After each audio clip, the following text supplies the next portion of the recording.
inaugural episode of Capes and Chickenheads, recorded on July 23rd, 2016.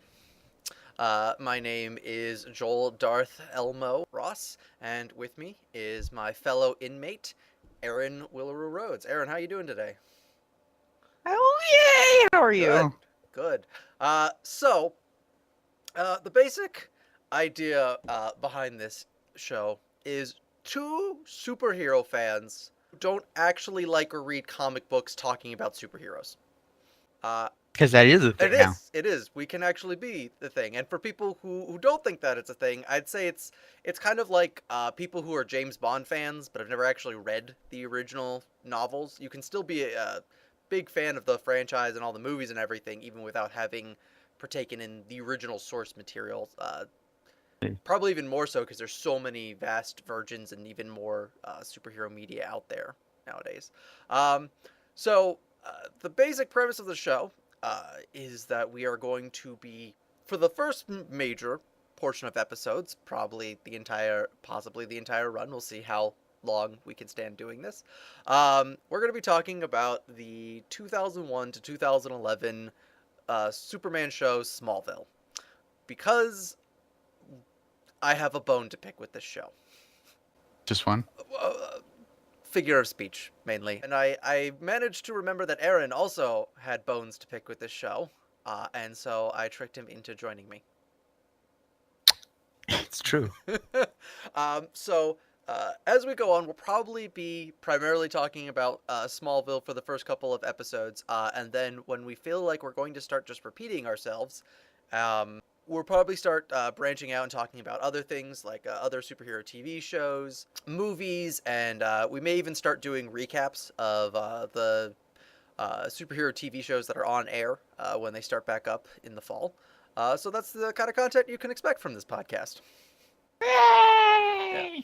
So first off, I just want to talk about, and I'll start off by asking you, Aaron, what exactly is your history with comic books and superheroes in general? Um, well, comic books, as we were talking about before, I have probably read one, um, maybe two. Honestly, I hate as far as I have read them, I loathe the writing generally in superhero I comics. can understand. Um, I've read a lot of like graphic novels, which some people say are just comic books, but they tend to have a very different structure. They are released in a very different format, and their writing is somewhat different as well. Um, and I've also read a lot of like manga, like the Japanese sort of comic book style. But once again, despite the fact that they're also serialized, they tend to be much thicker generally than comic books Mm-hmm. do.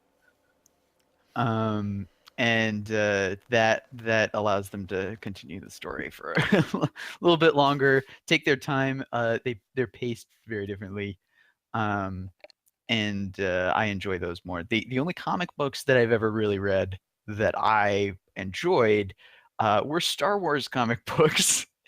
I believe that the Star Wars omnibus, I think I found it lying on a shelf in Barnes and Nobles one day, and I read through several of the comics that were in it, um, and those I enjoyed very much.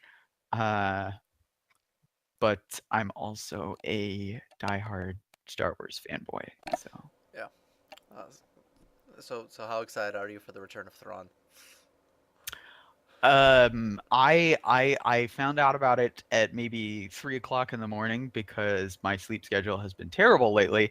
Um, but I was sitting there and I saw the commercial go up for Rebels, and I nearly exploded the first time I watched it. Like the whole trailer was great, and then it got around to the halfway point, and I heard Mary Elizabeth Glynn is now going to be in the show. She's playing one of the Star Wars. She's playing one of the Imperial. Um, Officers. I think she's more than an officer. I think she's a Oh, governor. But anyway, um, I was using officer to kind of just be like some hierarchy, personnel of some kind. Yeah, unfortunately, I know more than I should. You should have been there last night. It was great. There were Star Wars geeks all over the place. I know. I was Um, like, I've been trying to get everyone to play Star Wars: The Old Republic with me forever, and the one night everyone's like, oh yeah, I can do it. I'm like, oh no, I've got a barbecue that I'm going to, which was great. I loved it. I had a great time. yeah, I got to yeah, see people I haven't seen in a couple months. Um, yeah. I didn't expect Caleb and Robin to be there, but I guess Haley put out the all points bulletin, and people just showed up. So, to be honest, we spent most of the time trying to figure out audio yeah. issues, but we did play for a little bit. We played like the Yeah. first Flashpoint together. I know, but I was so upset because Um, I've been waiting. Like I've had like a character where I'm like waiting at that flashpoint, just being like, okay, everyone will get their characters leveled up, and I can get back. Yeah. Did you hear that Timothy Zahn is writing a new Thrawn book that will explain how Thrawn is now canonical in the new Star Wars setting? did not hear that, but that is awesome, and I will go and buy that Anyway, as soon as it so this releases. is also a good example of the fact that there will be rabbit trails in this show. I think And if that's you inherent you to don't like us. that, then thank you for trying us out. Um, please have a good life because that's not going to change. We love you. We love So you, getting even. back on topic, my history with comic books is a little bit more than you. My dad actually had a Mm. huge, I would say probably 4 foot long, 2 foot deep, and 2 foot long plastic bin just full of old comic books that he had gotten when he was in the 50s and 60s when he was a kid and a teenager. And so I read those a ton growing up. And that's kind of where my fascination with comic books and superheroes really started. So I have a bit more of a history. And then I just kind of slowly kept on anytime that there was medium that wasn't comic books, mainly because I couldn't afford it as a kid. And there wasn't any comic book shop nearby to kind of get invested in and start getting it in. I'd get a few trades out of the library every once in a while and read through them. Mm. Um, right, I think trades is when it's the entire like collection of a year's worth. I have no Okay, idea. we lost more comic book fan people. Anyway, moving on. um, Yeah. the other thing that really got me into it was getting video cassettes of like superhero shows out of the library. And I remember they had a bunch Yeah. of episodes of the '90s Spider-Man, which I watched, Yep. and they had the first season of Batman the Animated Series. Although over time they got They the whole did, thing. but I mainly remember the first season. And between that and stuff on TV and movies that were coming out, which weren't that good until Iron Man happened. I can basically concur with Yeah, that. Yeah. but I always found superheroes fascinating in the idea and the genre, even if I didn't get into comic books themselves. Yeah. I maybe missed out on saying that a lot of my interest in superheroes did come from watching Batman the animated series. Batman has always been my go-to. Yes, uh, I like well written Batman. Yeah, that's the thing. Like I said, I have tried to read Batman comic books.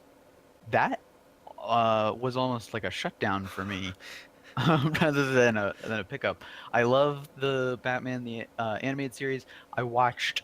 There was a later animated series that was just called The It was Batman. okay. Um, I watched a good deal of that. I have watched a lot of. There's a reboot. Terry McGinnis. Oh yeah, Batman The Beyond. Batman Batman Beyond. Beyond is Yeah, fantastic. yeah. So I've seen some of that stuff. I know you've been trying to get me to watch the Justice League for a while. I never really got into that. I watched all of Teen Titans, back when the Oh yeah, original show Teen came out. Titans was important. That was pretty Yeah, fantastic. I would And say, and I watched all but the 10th season of Smallville. which is ironic because the 10th season is actually one of the best ones. I've also watched all of well, I had watched all of Arrow up to a certain Yeah, I point. kind of stopped watching this Oh, season. After And I never really got into Flash. I've watched all of Gotham. I love Flash. I'll be honest. I think Flash is better than the best episodes of Arrow. Like the worst episodes of Flash, in my opinion, are better than the best episodes of Arrow. I did not like the characters in Flash very much, and I feel like it's necessary to like them in order to Yeah. get into the show. I can understand that dilemma. I can't. I like the characters, but maybe that's because I just stuck Yeah, around long enough to have them become likable for me. it's possible. I liked the bad guy, or who I Oh yeah. assume was The the really bad guy. weird thing for me is that like there's always this thing where Kavanaugh, I forget what his first name is. Um Whenever you see a actor in his first role and then that's how you identify him. So I just know him as the big brother from Sure. Scrubs. Okay. I'm like, it's so weird, but he's such a good villain. The weird thing is every season he plays like a completely different character. Yeah, I saw that they started doing that. It was a little Uh, odd to me. I mean, I liked him as a good yeah, guy, and I liked him as an it's anti-hero. actually really interesting, I think, because the first season, um, which I spoilers, I guess, if you haven't watched the first season of Flash, Oh, uh, gotta throw that tag on there. Which I feel like they reveal that in like the first 3 or 4 episodes, and I got it. I had people on I mean, Facebook I being don't know. like, if they reveal that he's the villain, I'm gonna be so upset, and I'm gonna be like, you're an idiot. I was I'm gonna like, say, like, if you didn't expect yeah, Zoom you from us, like, as soon as you see him having a paper that is dated from the yeah. future, you're like, wait a cotton picking. I know Well, yeah, who does that in he this. did that really well, and then he did Harrison Wells from the second from Earth 2, um, which was also a very cool take on the character. And now um, they've I don't think this is super spoilery for you. Like I don't think this would stop you because I've spoiled things worse and got you to watch it. But the season 2 ends kind of with a Flashpoint like event. Okay, I haven't even Uh, seen Flashpoint or read it, so. so Barry goes back in time to save his mother, and that's going to change a whole lot of future events. Oh yeah. But my mom actually watches Yeah, Flash. So yes, I knew about that, and I knew like but so he's that Damien Dark became the next bad yeah. guy, and I love him. That He's is the hysterical. only good thing on Flash. I'll be honest. Was Damien Dark was a fantastic villain last season. You, That was the you mean the Arrow? Arrow. Yeah, Arrow. Sorry, I think of him as Flash because the only Arrow episode I watched. Well, no, I watched like the first like maybe Yeah. like 5 or 6 or 7 episodes of Arrow, and I'm just like, mainly because they've turned Arrow into bad Batman instead of actually being the Green Arrow. Yeah. It's hard to do Batman though, but yeah, it's odd to me that they decided he's going to be Batman. Well, I guess it was because very that's a clear really that they wanted popular. to write. Here's what it very much seems to me. It seems to me that they're like, we want to do this thing, and they were. I think they honestly wanted to do the Green Arrow. Like they honestly wanted to do Green Arrow, because And then someone told them, no, it needs to be right, darker and yeah, they were edgier. like, but can you make it more like? Can you? They're like, oh, so his origin's kind of like Batman. Can you make him be Batman? But he's not Batman. He's a very upbeat character. Like that's part of who he is. Like he's actually very much like a modern. He shares modern philosophy with Robin Hood. Like he stands up for the poor against the rich, and he's very much like this left wing character. But it's because he very much cares about people and taking care of them. Great, but can't he be Batman? You're not gonna let us make Right. this unless we make him Batman. Nope. Okay, we'll make him into Batman. And then the show became successful because the first 2 seasons are watchable and good. There are good moments to them. There's enough to keep me entertained and keep me watching it. And then they're like, okay, and they got permission to make Flash, and they were successful enough that they could make Flash how they wanted him to. And I think they're slowly trying to morph Arrow into his like actual like comic book personality. Sure. Not 100% successfully, but I was gonna say, is it because my only issue with that is they still had that whole arc with Ra's al Ghul, and I was like, that was kind of the point where I got like off the yeah, boat really, because I was like, this is just yeah. Batman, and it's not, you're not letting it be Batman. but it's Yeah, Batman. it's trying to be Um, Batman. and that It's was trying to my be bad frustration. Batman, not I even good Batman. Yeah, because like when they were doing the arc where they had Slade as the Slade art, villain, I was like, that is a oh, good arc. um, it was okay. I feel like it's hard to use Deathstroke correctly, Yeah. and I don't think that they really did. I think they went overboard with it, and made him megalomaniacal when he's mostly just like Mercenary. a Yeah. killer. Yeah. And like I liked his megalomaniacal in Teen Titans, don't get me wrong. He was awesome in that show. But he was much more of like a Batman villain in Teen Titans, where he was psychologically screwing with them and he was after Robin for most of the time. And he was a very different character. Arrow, where they have him kind of just being a for lack of better terminology, like a madman who, wanted to take over the world with an army of Anyway, superhumans. we'll have an Arrow episode at some point. But speaking of live action shows that got us into comic books, I feel like Smallville was one of the first shows that I really got into. I think we both got into. I pretty much remember it was Stargate. It was Stargate SG-1 and Smallville were kind of my first two big fandoms that I got invested in. Again, library had the seasons, and so I got them out and slowly started watching through them. Yeah, because Stargate kind of predates our television It's true. watching. Uh, but we got into it after the fact. I remember we spent my family, that is, spent probably a whole summer, where in 3 months I think we watched the entire show. Which Um, I think I because managed to actually. I caught up to you guys pretty fast because fortunately I didn't have to. It was just me, yeah, so I didn't have to time my schedules very well. yeah, it was one of those things where my family likes to binge watch things. We have a semi addictive personality when it comes to television, so I uh, understand. Stargate was a wonderful fix.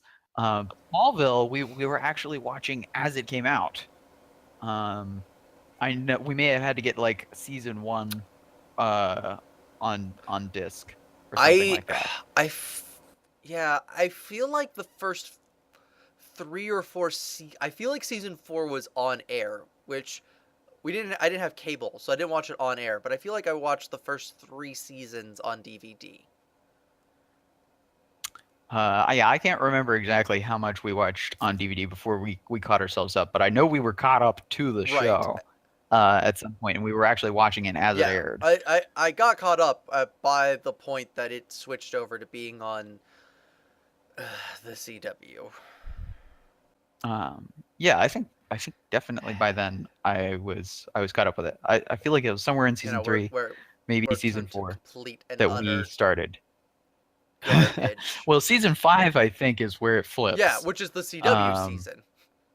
See, yeah, yeah, when it yeah. was on the WB, it there was enough that kept The us show interested. the Like show there was had a production there value, is and there was a there is heart a to it. heart there, and there is you can get invested in the characters, and like the action was decent, and it did have cool moments to it, and it was enough that I cared. I cared about these people that I was watching and the characters.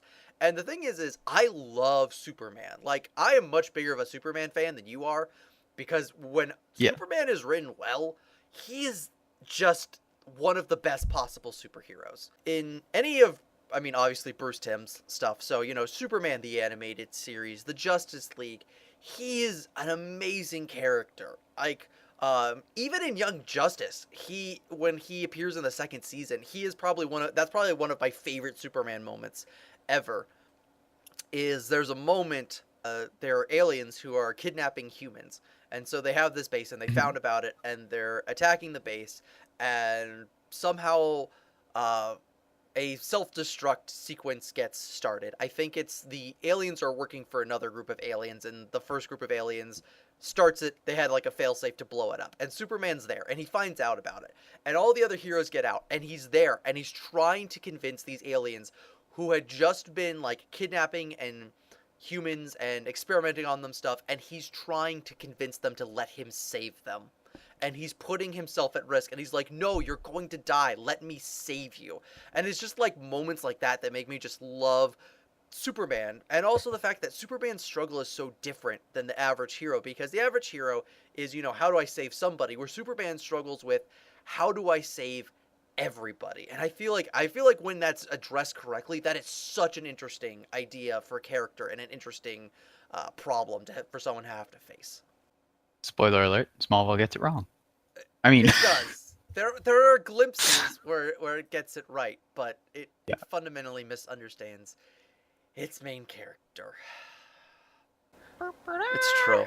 So we're going to be talking about the pilot this episode. Show starts off with a shot of meteorites heading towards Earth and a spaceship, I think. Yeah, And then we cut to the little space pod that Superman's in. and then we cut to Baby we Superman. cut to Smallville. Toddler Superman in the show, really. Yeah, he actually looks more like a 4-year-old when he Well, pops I feel out. like 4 or I 5. feel like he's supposed to be 3, because I think he's the same age as Lana, and Lana later in the episodes references the fact that she was 3 when her parents died. Sure. So 2, 3 age in this show is weird. But anyway, so then we cut to Smallville, and we cut actually to the Luthors first. Yeah. Played by, I should probably actually bring up the actors' names, because that may be a thing that Is John Glover, and I don't know the name of the Micro child playing. Rosenbaum. Well, Rosenbaum plays it when Oh he's yeah, I know older, who but the it's not child is. Rosenbaum. I don't care who the child is. There's a child who appears in maybe 2 Yeah. episodes. I don't know if you can use the same actor between the 2 episodes. Yes. It's But- just Lex when he has Yes. hair. But we have Jonathan Glover, who plays Lionel Luthor, who is one of the best characters in the show. I'm just gonna say that straight out. Like, he is. Well, he's also one of the best actors in the show. It's true. Even though he was in Batman and Robin. But I mean, there were a lot of good actors who were in Batman. I know, but that's a permanent stain on his record. But yeah, Jonathan Glover as Lionel Luthor. We'll talk about him when he comes in more, but he is a fantastic character. Probably one of the best in the show. I felt like the first scene, and Smallville's really heavy-handed with a lot of its kind of conveyance of story, but I felt like they did a good job of displaying the character who, will kind of shape Lex into who he becomes, theoretically.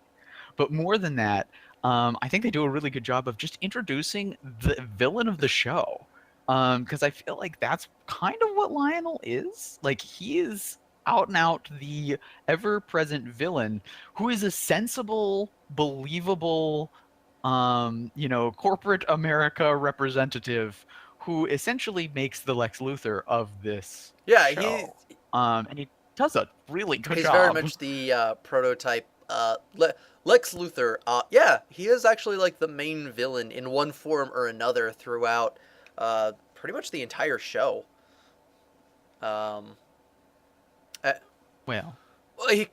The first half of it. Yes, so he comes back in season 10 in a certain form as the villain. Something really cool that I noticed is unintentional foreshadowing, which is just a cool Easter egg originally, but considering how big of a deal Green Arrow becomes on this show, they have the thing with the Queen's boat going down, and I was like, that's really cool that you chose that thing, just because it fits now in the entire universe instead of, anything else. Except that the timing's way off, but otherwise, yes. Whatever. There's so many problems with this show. I was like, that's cool enough. I'll let it slide. Yeah. So I did enjoy the kind of introduction to Smallville that we get, though, with John Schneider and Ed O'Toole, who play Jonathan and Martha Kent, and are to date my favorite iterations of those characters. Yeah. I feel like Schneider. John Schneider will forever to me embodies the ideal Jonathan Kent of this he is he is a flawed character, but yet he's such a great father figure for Clark because he has such good ideals. And that's one of the things I love about also Superman is the fact that since he's not human, but wants to be, he embodies our ideals, but can actually live up to them, unlike us. I also would like to point out, though, that there's like a slight kind of disparity in the way that Jonathan Kent acts in the show, in my opinion, based just upon the fact that we witness him within like the same episode. He goes from you see his disdain for the Luthors, his distaste for the Luthors, his idea that Lex is evil based just on the fact that his father is Lionel and his last name is Luthor, to being somehow like this very open-minded individual who is totally convinced that aliens do in fact exist, that his son is one, and that his son can be a wonderful person regardless of whoever this alien race was. Like there's to me there's just a distinct separation between that kind of open-mindedness that he shows and the closed-mindedness and stubbornness that he has elsewhere. But I can understand how it is like rectified in Yeah. the character. It's just an odd It disparity. is, but I feel like I don't know. I always felt like it worked as a character flaw. Like Yeah, I yeah, no, and it makes a lot more sense for the Lex Luthor in this mhm. show, his mindset and the psychosis that he builds up makes a whole lot more sense with Jonathan's very human interaction Mhm. with him, where Lex, just wants a dad and Jonathan is the prime candidate. And in a sense, you can look at it like he is the only father figure really that exists in Lex's life, and that Clark always ends up being the favorite son, sort Yeah. of a thing. Though Lionel is a father figure. He's a very bad father figure. Also, something I found very interesting that I don't think ever comes up again. But there's definitely this thing when the show starts. So the show starts with Jonathan and Martha going to a flower shop to pick up flowers, in which we also meet Lana Lang as a 3-year-old girl, and And her her aunt, who aunt, apparently has the hots for Jonathan, or or did did at at some some point. point, There, and is very is bitter about very it. bitter about it, and I don't know why this annoyed me so much, but there's this one part where they're like he's getting flowers, he's getting like simple tulips flowers for his wife, and he's like, oh, wouldn't you like a tiger lily? There's so much more exotic, and being like herself, like, oh, I'm so exotic. I'm like, girl, you live in small town Kansas, and you never moved out of your home um town. Like, don't give this your Yeah. exotic thing. What, you like spend 1 year abroad in France and now you think you're like the most cultured person ever? I don't know. There's a beautiful little slight there, but Something about that just the thing like instantly it was annoyed goofy. me. I was like, shut up, lady. um, to me, it was kind of just like another part of making Smallville feel like a real Yeah. place. I mean, it's called Smallville, and I was going to talk about how that name is kind of goofy, but I've been to plenty of places that were named really weird things. I like how Well, to be fair, um, we're both from Schneider, in my Pennsylvania. opinion, There- yeah, there are some really there's odd places. Mars, there's Intercourse, there's we got some weird town names. So there's John Schneider, though, Yeah. does a really good job. Even just the way he says the word Smallville, you're like, I honestly believe this is just a little town in Kansas.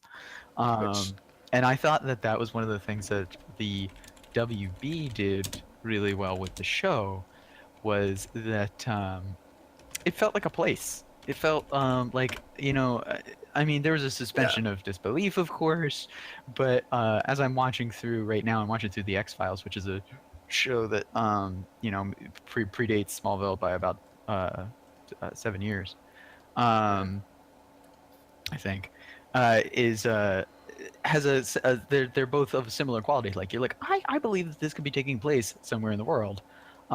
just because the locales, the way that The people set treat each design other, was very good. hmm and the locations that they got, and the cinematography in a lot of places, the post production that they have in the earlier seasons is all a lot higher Yes. value. Um, um, Also, the sound editing is apparently very good. yeah, Because that is the only thing that this uh, show has ever won an Emmy for, and it won it a few times. that's kind of awesome. Yeah, the fun part is, of course, hearing the songs that were playing in the late '90s, early 2000s. Yeah, I was gonna say, yeah, Again, it's just early 2000s, I guess.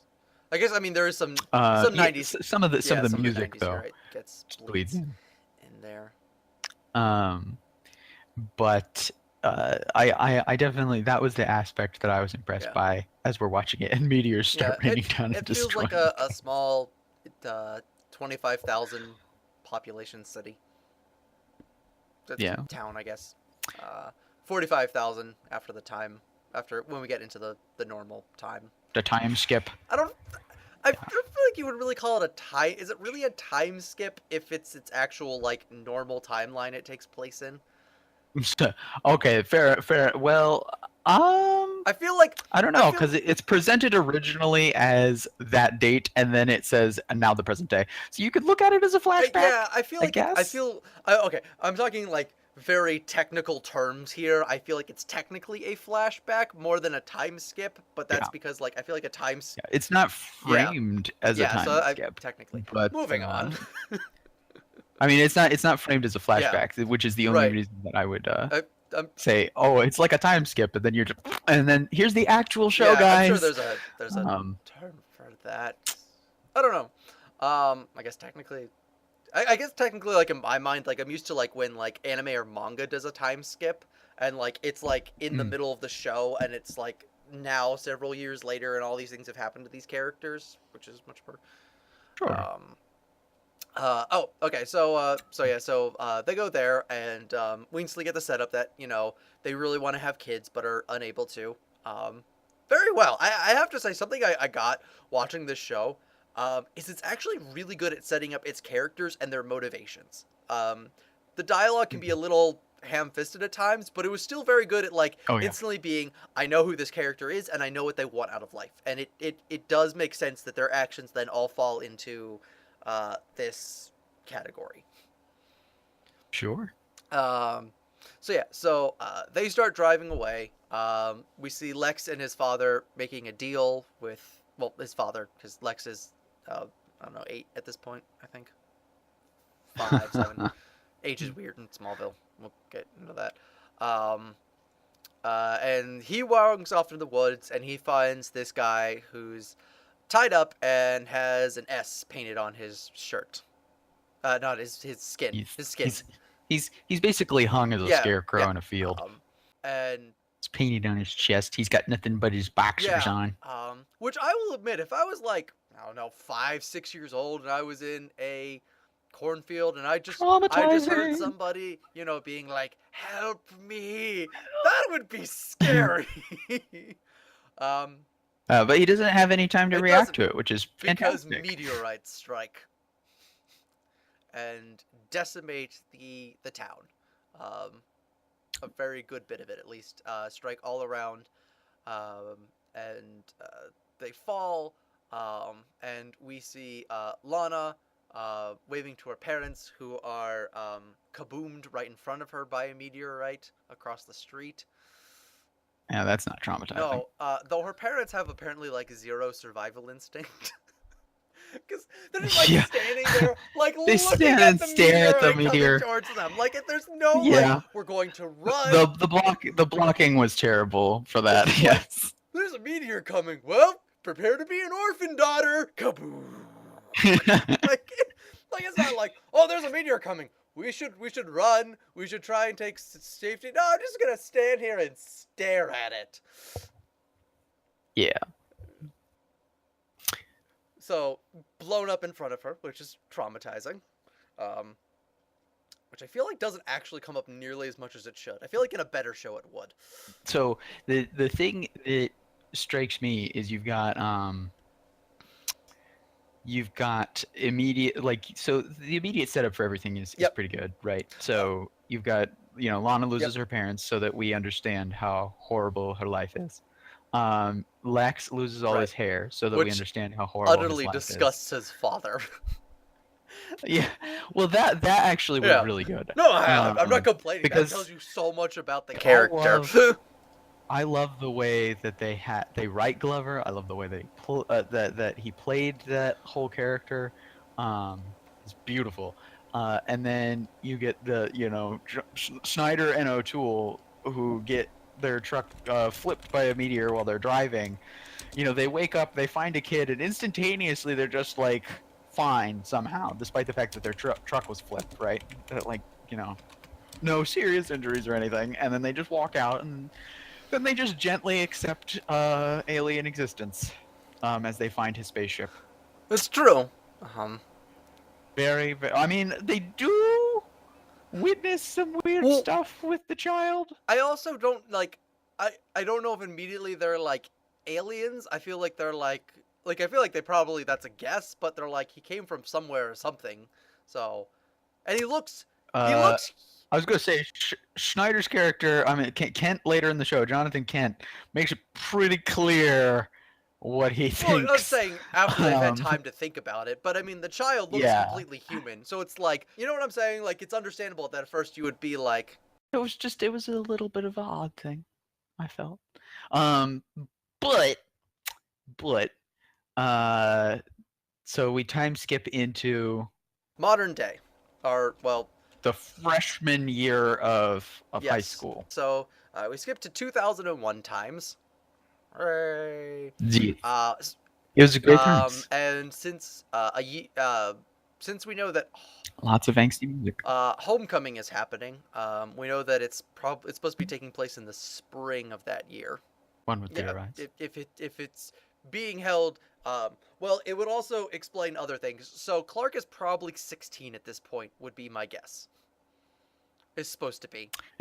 So it takes place in the spring of the year, which makes sense, right? Because all of the corn is higher than a man's head. Homecoming is technically usually held in the spring. That's what I'm going off of. They are. That is what I'm guessing. Okay. It could. Time is janky in Smallville. Time is janky in Smallville. It's all the kryptonite. It's all the kryptonite. There you go. Kryptonite. That's how we explain everything in this show. Kryptonite. Kryptonite makes the corn grow weird in Kansas. It grows. Well, because it. Either that or he was held back a year because otherwise it's suggested that he has his driver's license. Well, let's see. What is Kansas? Let's see if I can see. What is Kansas driver license laws? Because maybe they're what beats the crap out of me. We're looking up the driver laws in Kansas to make sense of Smallville. Fantastic.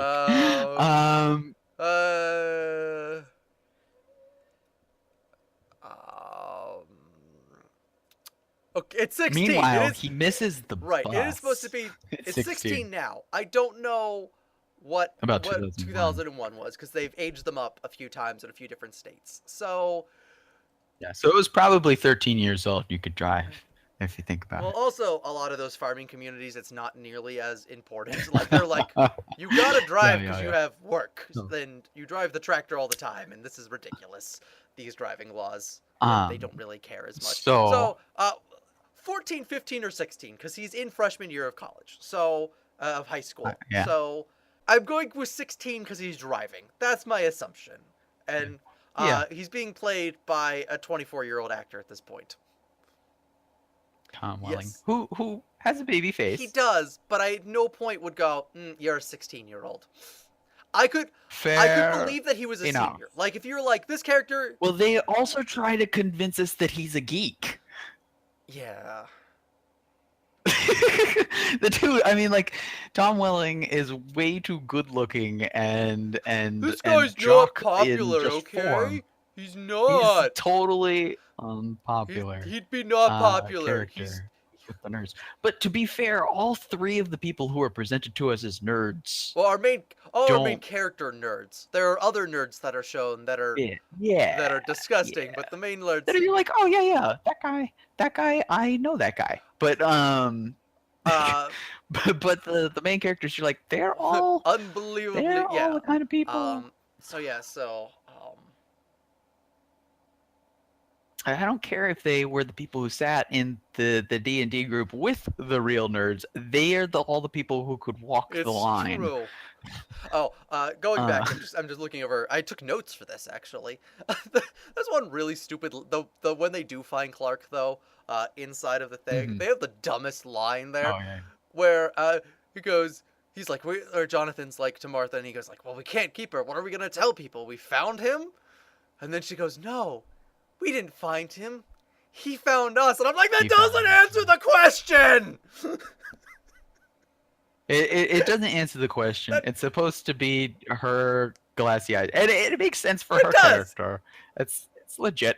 Although I don't know what the problem would be. I'm sure there were plenty Right, I'm orphans like, after that well, event. they didn't know that. Like, I don't think like they knew the extent. Like, I think all they knew was one meteorite fell, and I believe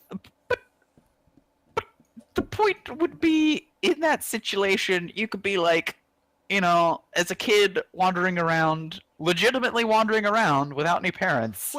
We tried to find the parents, and then we adopted him when we couldn't. yeah, which is kind of what It's what I was happens. gonna say, The show says that's what happens anyway later yeah, on, so it's not that yeah. big a deal. But I was gonna say it wasn't a difficult Right. thing to really right, get through. especially So. after they. I mean, her. If you expect her to be sensible right after nearly being hit by a meteor, finding a naked child in the middle of a field, and then stumbling onto a spaceship. But anyway, the reason I bring up the whole age disparity is I feel like it really hurts the show, because watching this, I went, the actions of the teenage characters make sense if I'm looking at them and I'm like, I'm expecting you to act like a 15, 16-year-old. And if they're like on paper, that makes sense. Like their actions make sense for 15 and 16-year-olds. But when I'm looking at a 20-year-old and my mind is automatically like, no, I expect you to behave like an adult irrationally. Like I'm looking at him and I'm like, I'm expecting you to act like a 20-year-old. But as a 16-year-old, everything he does makes sense. And to a certain extent. yeah, I mean, yeah. For a teenager, I mean, like teenagers, like that's a weird time in everybody's life and everything, and you are unable to make correct decisions. I was an idiot as a teenager. I mean, fair enough. I like going through the periods. Yes, there are lots of silly things that go on, and people aren't smart when they're teenagers. All you have is raging hormones and emotions to make decisions, and no life experience. There's just my issue with it is like, as a teenager, like, even if I'm going to suspend my disbelief that these persons are not in fact 20 years of age or more, these persons don't fit the bill for the characters that they are supposedly playing. Like, I don't know anyone who could look at any version of Clark Kent and say, yeah, that guy's an ugly duckling. And it doesn't hold here either. Yeah. You know? It doesn't, like, even if he is that quiet guy in the corner, he's still the guy that there was some girl or other going, you know, oh, he's cute. Well, yeah, but I feel like there are several girls who are like, oh, he's cute, but it's very much like he's got eyes for one person, and so he does. That's kind of what I think made him blind to all the attention, and I've known that person, so that happens. Sure. Also, he has a skateboard in the first episode. Yes, I saw that. I'm like, he never uses it. It never comes up again. I don't remember seeing it ever again. But it's on his backpack, and then it disappears. So maybe it was a birthday gift for somebody, or he was borrowing it. A friend of his left it at the barn, and he was returning it. That's the explanation. Kryptonite. But I love when he misses the bus, and the introduction to his superpowers I thought was really cool. Because you don't actually see him doing anything. It's true. Which I thought was really important, because I mean that later on when they try to do that, it in a lot of ways falls apart at different scenes. I I think the most successful instances are when like his super speed is just he's here, then Yeah, he's there. And which is I think their favorite you superpower is know, his super speed in this show. oh yeah, by far. Well, it's the easiest to It's true, represent but they though. do a really good job. Like it's oddly Um when you don't see his powers like any with any special effects, it works the yeah. best, or very minimal special effects. It works the best. Yeah.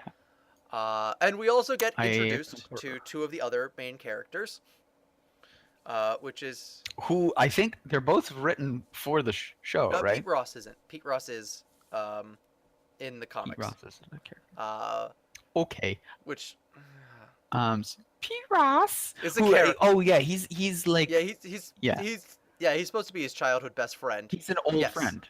Right. Um, So that makes sense. It's legit. And then yes. Chloe. Yes. Who is one of the best characters in the show? Alice. Allison. Honestly, Yeah, Alice. my Allison favorite Mack thing to come plays out of the show. Chloe, and somebody the She's third adorable. plays Pete, and I have no idea because he leaves after a couple seasons. Sam Jones. There you go, the Sam third. Jones the third. Good old IMDb. But yes, Yes. Allison. Well, I don't feel like these two are great characters, both of them. Although I think Chloe shines. yeah, more I than honestly cannot Pete does. remember Pete's personality at all. like yeah. like- Well, but he's supposed to be the like fly on the wall sort of Yeah. character. I Which is weird. okay, so I know you haven't watched it, but I've watched Buffy the Vampire Slayer, which is a I've you've watched watched part of it. but sort of. it which is a much better show. Even if I have gripes with it, it still is a much better show. The show is trying to be Buffy so bad. It was on the same network. Buffy was a huge Saxon success, and this show is trying to do it so bad without Josh Whedon.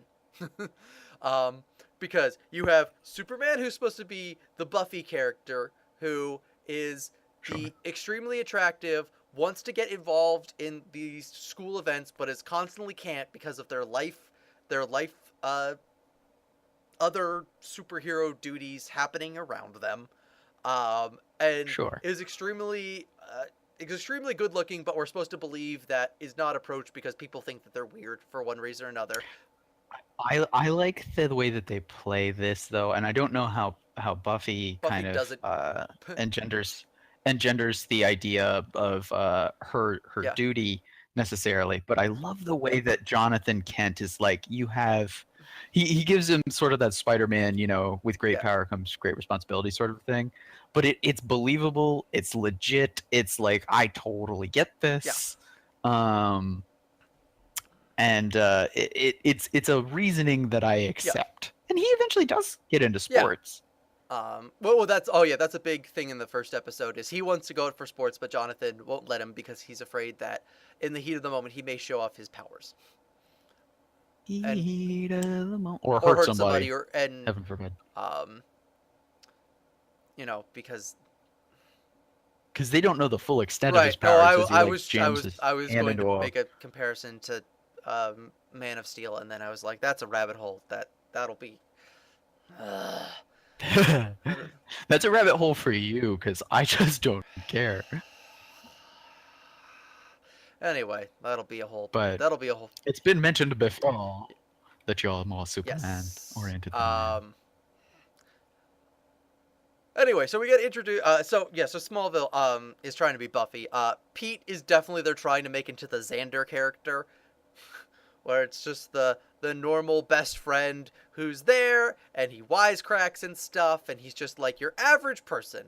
And then Chloe. That would be weird because Xander has a relationship with, or wants to have a relationship with Buffy, doesn't he? Yeah, but it's not perfect. Like, I'm just saying, like, the archetype, like, not every detail, but, like, their archetypes are the same. Yeah. And then Chloe is the very beautiful but doesn't know it nerd who has all the computer skills, like Willow.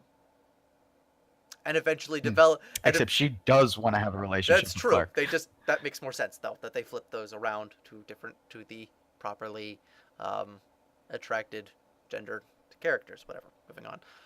So they get introduced. They're having a bet that Clark will miss the bus, which he does, and Pete wins.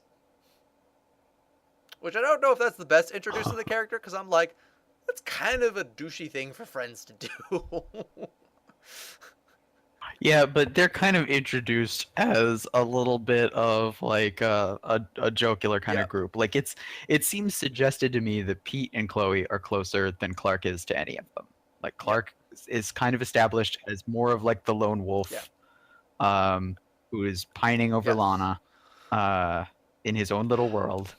Chloe is looking in, wishing that she could be Lana in that That's true. scenario, and Pete is like trying to get Chloe's attention so that you have, a nice That's a. triangle I don't. Is that for even a tension triangle? I and think that teen has angst. 4 parts in it, so I think that's like a. It's a It's a web. triangle with It's an a web outlying of point, drama set up. because Lana's with Yes. Whitney, but then there's some kind of Who I interest in Clark. actually So it's like like. 2 overlapping triangles. Who, Yeah. Whitney? Like, Oh, you like the guy who decides to hang Clark up in the field as a scarecrow? I'm not saying he's a perfect character. I wasn't going there. But I No, was just saying, no. as far I as just it was an the opportunity. douchebag with the girl that I like character goes, he's actually pretty likable. Uh, That was more where I was going with that. Um, yeah, like, um, especially as you get to know him as it goes on, like, he gets better. Anyway, yes. So we get introduced to Chloe and to Pete. And then we skip forward to when they get at school. meet Lana. Oh yeah, Oh yeah, yeah. No, I think it goes to school. They go to the school and he meets up with them. They're like, "How did you get here?" And he's like, "He took a yes. shortcut," and they just give him a look like, "Whatever," like just gonna move on from this. They ain't no shortcut now. They know something's up, but they know that they're not gonna get anything out of Clark, so they don't they don't push it at all. Press the issue. Yes. And we get the hint that Pete has feelings for Chloe and Chloe has feelings for Clark, Wah, wah. which is somewhat subtle for this show, actually. Yeah, actually, the way that they do this whole scene probably has the most subtlety in it of any in the entire pilot, other than like maybe the scenes with Glover, because I feel like Glover is written really like Lionel Luthor is written really well and with a great deal of subtlety to him. Typically, sometimes he's heavy-handed, but for the most part, he's a little bit more circuitous about the way he conveys Yeah. his Also, Smallville ideals. likes its operaticness sometimes. Let's say it that way. Yeah. Well, a lot of the acting is very overacted. Yes. Even my favorite characters a lot of times are very Yeah, which kind of overacted. works.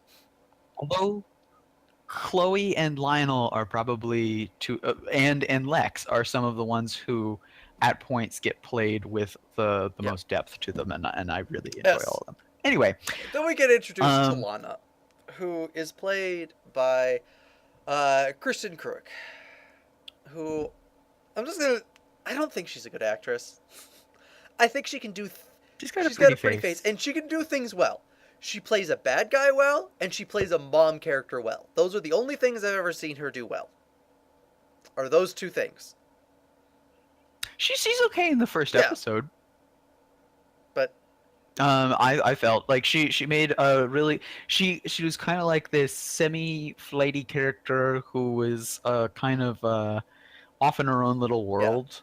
It felt like she was more convincing to me in a lot of ways as a geek than the geeks were. Right, but she's like she talks to her parents. Yeah, but she's supposed to be the beautiful head cheerleader that, every guy wants to be with, the ideal girl next door. Who is in fact the girl next door. Who is actually Clark's over the street neighbor. So the part about the scene that's actually really great though, because I mean it sets up all of those relationships. The part that I really liked though was how they introduced Kryptonite. It's true. I'll give you that one. because that was really cool. How he loses his balance when he's Yep. around her because she's wearing a necklace that has a chunk of the meteorite that killed Right. her parents, which happen to have Right. kryptonite. Is of course the gem that makes up the necklace. And whenever he gets close to her, he feels Right. ill. And I like that no one says it. It's not stated. Sure that they put the camera on it enough so that you definitely know it's the Rock's Right. fault, but it's this moment, like in that moment you don't notice it until you get a good shot of her where she turns and you can see it sitting around her neck. Yeah. um Which and which actually gives I me a thought that possible was really well theory done. that, Clark doesn't realize that he's not in love with Lana. He just gets like these tingly feelings every time that he's near her. And it's actually just the meteorite sickness. That would be hysterical. um but since I really don't care to get into that necessarily as far as just the Clark and Lana thing, because I feel like that's something we will probably beat You to will, death. by the end of the um show, yeah. I want to Yeah. Yeah, I want to move forward. Right. And I don't And we know we get introduced. what the next Well, we scene also get was introduced to offhand. her We got boyfriend, Whitney, Whitney. Whitney, played by. who's a jock, consummate jock character. Uh, yeah, Um, but I mean, he doesn't seem like the worst human being on the face of the planet. he's played by Eric Johnson.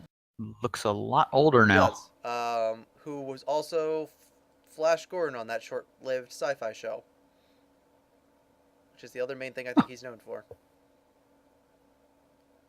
I did not even know him for that. Yeah. That's the only other thing I know him Maybe I from. am Um, remiss.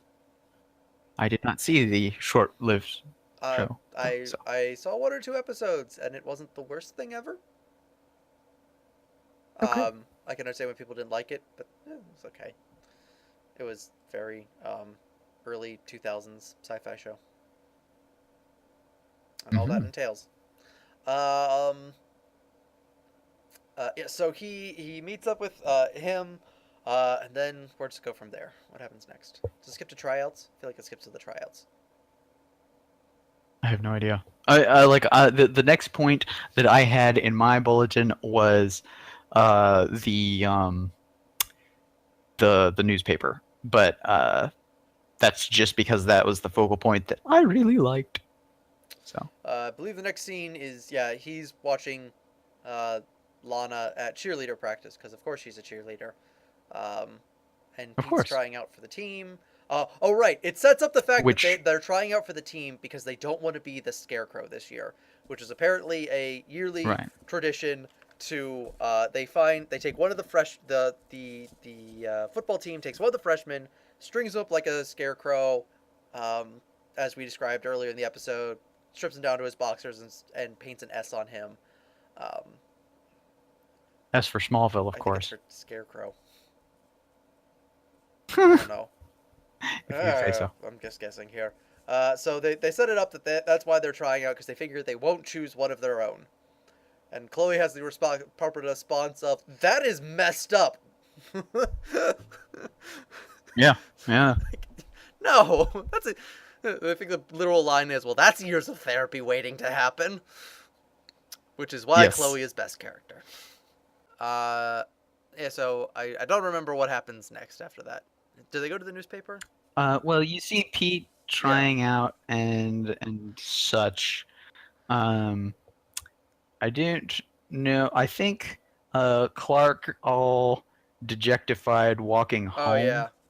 gets hit by a Oh car yeah. after Yeah. That's that, but that's I that's didn't what recall happens. the Yep. exact He's walking sequence. home dejected, and So, well, we get to see yes, Lex, who is pissed at right, his dad because dad has sent him off to little old back. Smallville, which is a Yep. backwater town where he feels like he's going to rot for the rest of his Right. life. He feels trapped and he doesn't have any options. Um, and so he's driving along, his cell phone rings. So he goes to pick it up, and barbed wire falls off of a truck, and he hits it, and it makes his car go flying out of control, and he smashes into Clark and goes off the bridge into a river, which is actually, that stunt was really cool looking. Yes. I'm like, I see why they kept using this again and again. Like, that was actually a really cool looking stunt. Uh, So it's but pretty Clark cool. is just fine, and he manages to save Lex. It doesn't make any sense. You'd think Superman would have trouble getting hit by a car. Uh huh. But yeah, so he gets hit, and he saves. Lex Yes. from the car by tearing off the car's roof and pulling Yeah, the guy out. pulling him out, and he's like, "Don't you die on me!" And I felt like I was like, "Why is this so dramatic? You just met this guy." Like on one hand, I could like I could make the argument that it's like showing that his character is just like he really cares about saving people, and like it would just be like he just like so cares about any person that he's like like it's his first save. But It was a little bit of an yeah. odd line in its Yeah, it's like, "Don't you die on personableness. me, guy who I never met who almost killed me because he was driving too fast. I love you, man." Just- Yeah, it might have been better for something like "Don't die, don't die, don't yeah, die," it's just like, or but it was also freaking like, out "Don't you or die on something. me." Like I was like, why is this personal? Why do you care so much? Yeah, But yeah, he manages to do CPR because he knows CPR. Um, he's a yeah. great guy. And doesn't break his sternum, so that's good. Well, yes, especially since he has It's true. superpowers. So he manages to save Lex. Um, and so Lex is like, "Thank you." And his dad shows up and he's like, "Hey, your son's great. I'm so sorry this happened. Thank you." And Jonathan's like, "Forget you. You're a Luther. I hate you." Because you drive Yeah. fast and run over barbed Yes. wire. I mean, to be fair, that scene was really funny because you can tell that they were making a comment about cell phones, answering your cell phone or looking at your cell phone while driving, because of how much they focus on the cell phone as he runs over the barbed wire. Like it is center Uh, frame the well, whole my question time. is that the eating the apple of TV? Was they trying to do the same thing? Like like how like in I movies, have no movies or TV idea. shows, anytime that they want to show that a character's a jerk, they have him eat an apple. Yeah, Really, that's every time. Like fantastic. they're like, "Hey, we want this character to seem like a jerk. Have him eat an apple or a piece of fruit while he's talking and doing this thing." It's a thing. So I was, I guess if you're talking while yeah, I don't eating, know. It's just that it's a trope. that shows you're a jerk because of social Like niceties not being a I thing, guess apparently. it.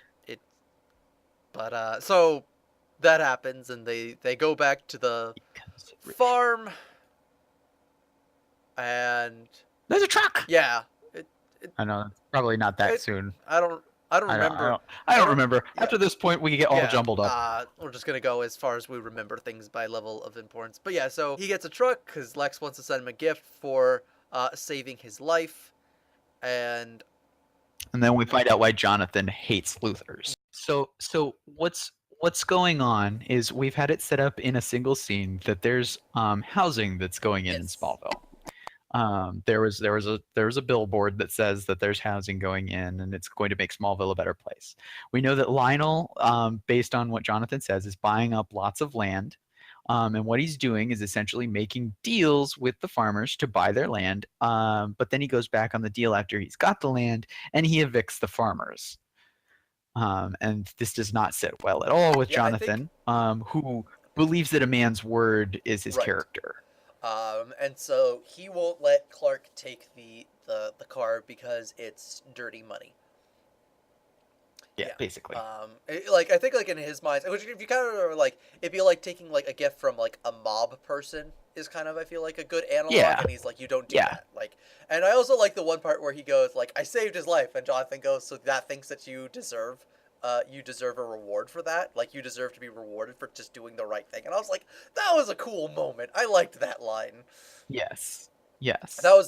That was a really yeah. great setup to Jonathan's Yeah, mentality. and it was a very good like you see the ideals that he's kind of he tries to install. And so Clark has to go and he has to return the car to Lex, which he gives him the keys and no one else goes with him, so I'm assuming he drove it over there himself. Beats the That is tar my out of me. Maybe he drug it. yeah, or maybe he just went over with the keys. I'm not sure. But I My guess is that he drove it over. I'm guessing he's 16. I'm going to say he's 16 because that's what I'm assuming it's 16 and this is happening in the fall until proven wrong later in episodes. Fall or Spring. spring? Yeah, right. It's spring. Because that's when homecoming happens in most parts of the United States. We see that Lex also has anger issues. Oh, you mean when he whips the fencing blade across the room after losing a into the match? wall. That was the best. I loved that whole scene. I'm like, oh look, someone else who rages at games.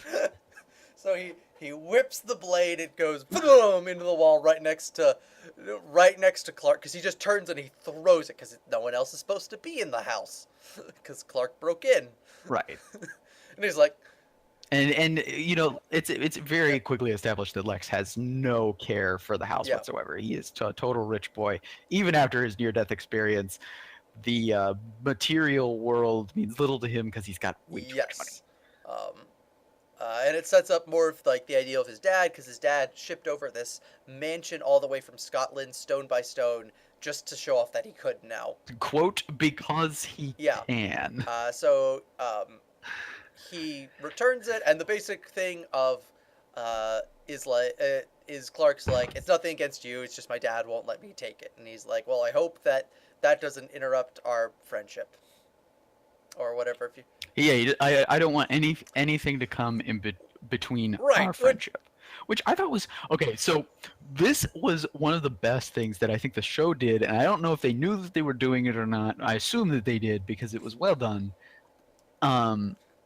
They are just playing with the disparity, the fact that everyone watching knows who Lex Luthor is. We all know that Lex is a bad guy, right? But they're playing him in such a way as he looks like a really good dude and he's engendering himself as a friend. So we have this dissonance between the character we know and the character that we're seeing that creates an expectation and an anticipation of, okay, when's all this go south? Yes.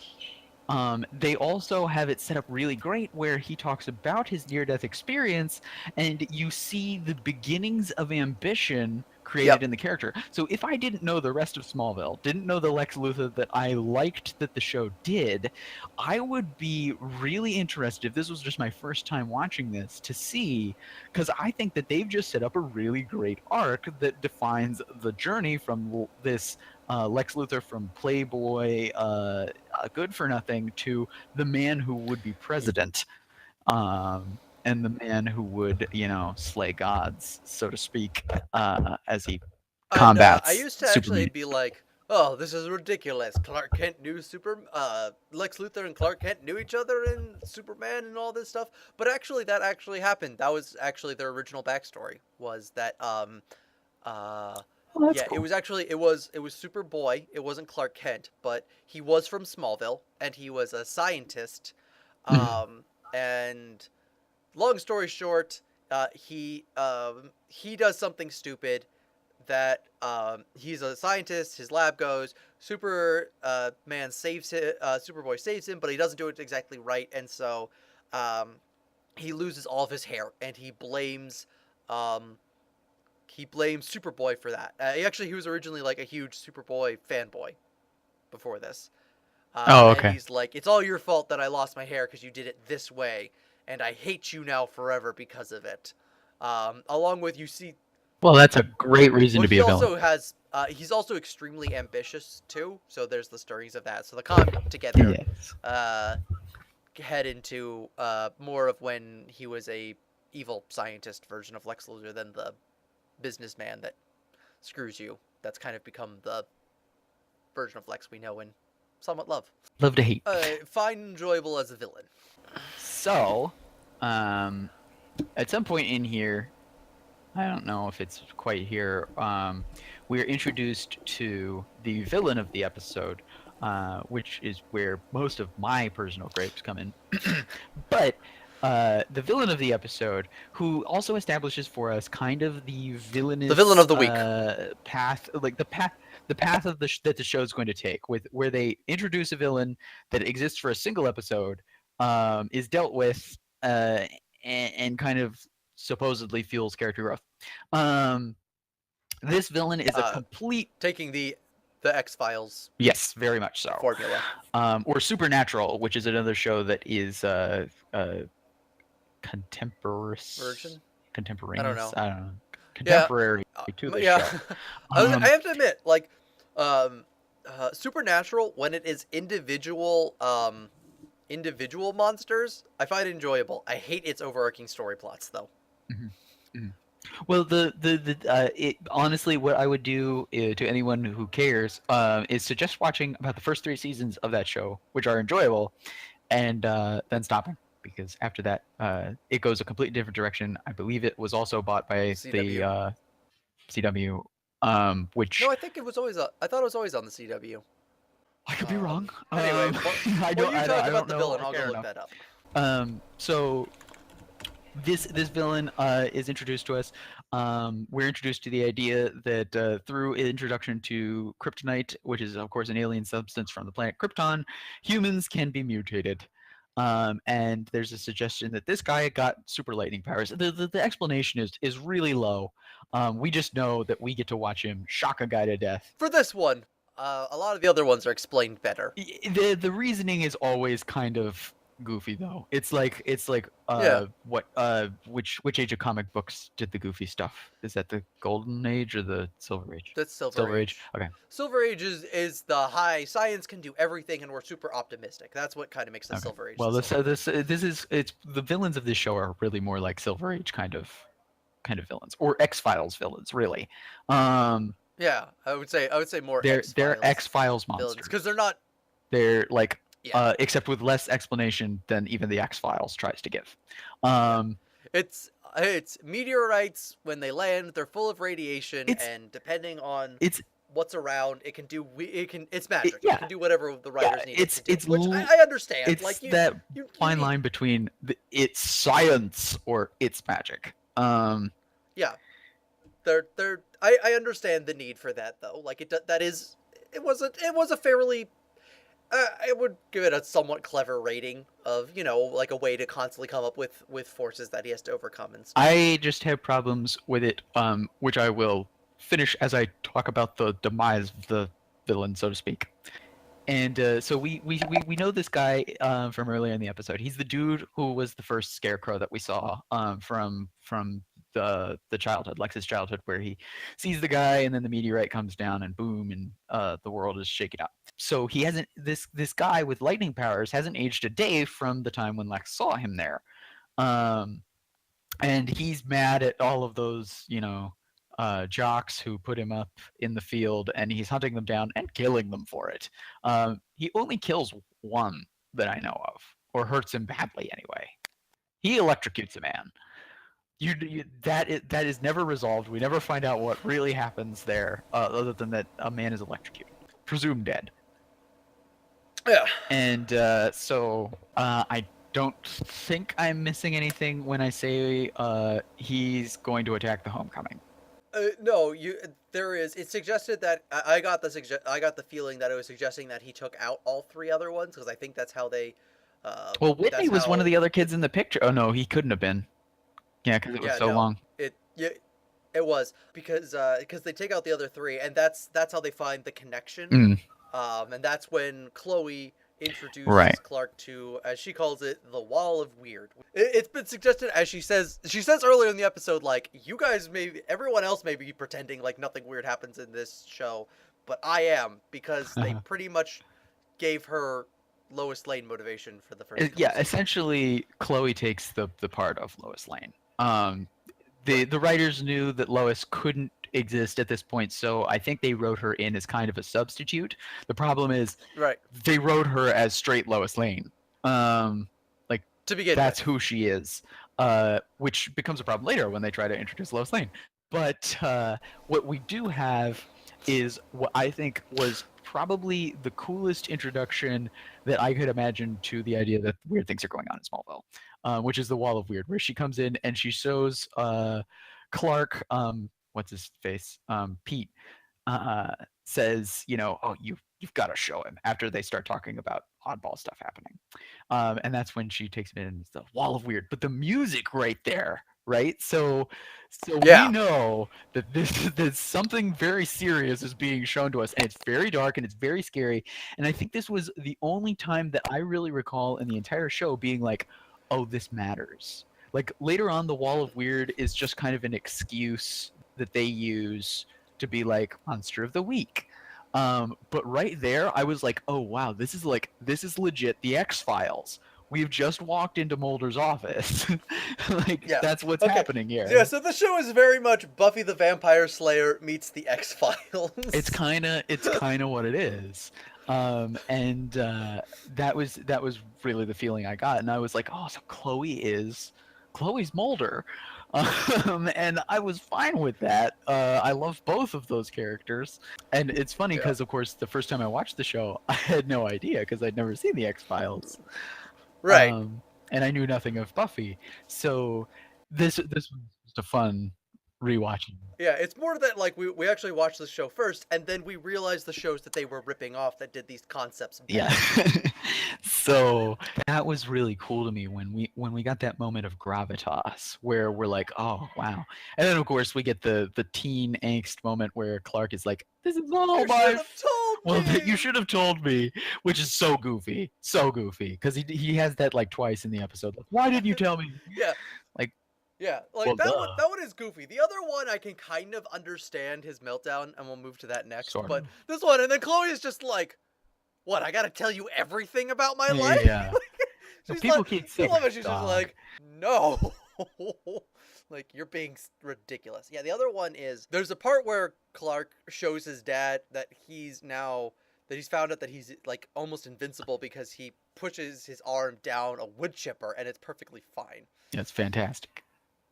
Yeah, and his dad's like, "What are you doing?" And he pulls his arm out, and it's just fine. He's like, Yeah, which makes Jonathan's reaction to Clark being run off the road by a car make a lot more sense Yeah. because Yeah. Jonathan didn't know that Yeah, he's invincible. yeah, they They know that don't he's the super full extent of strong, his and they ability. know that he's super Yeah, they know fast.